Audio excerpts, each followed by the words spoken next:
নমস্কার, মণিমা কিচেনে সবাইকে স্বাগত। আজকে আমি একটা গুড় দিয়ে সিমইয়ের পায়েস রেসিপি নিয়ে এসেছি। তো আপনারা কেউ খেয়েছেন কিনা বা বানিয়েছেন কিনা আমি জানি না। তো আমরা আমাদের মতো করে বানাচ্ছি।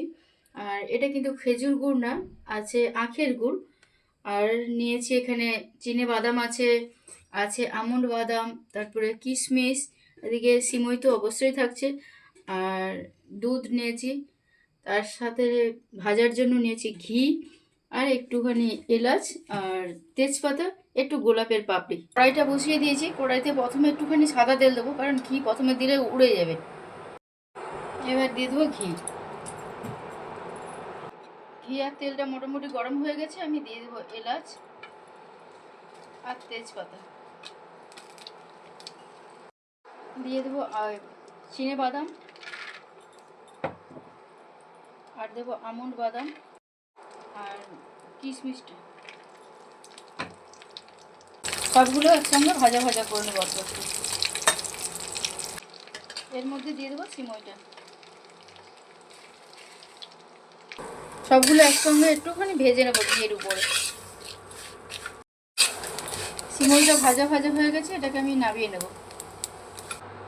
সিমইটা ভাজা ভাজা হয়ে গেছে, ওটাকে আমি সাইড করে রেখেছি। দুধটা আমি একটুখানি জাল দিয়ে নেব।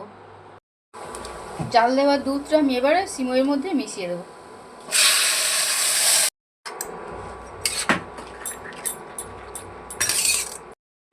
সিমইটা সিদ্ধ হয়ে গেছে, আমি গোলাপের পাপড়িগুলো দিয়ে দেবো।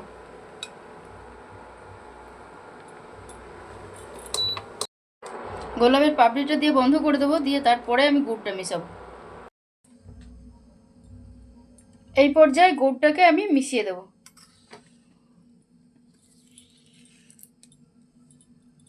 আগে যদি গুড়টা দিতাম তাহলে দুধটা ছানা কেটে যেত।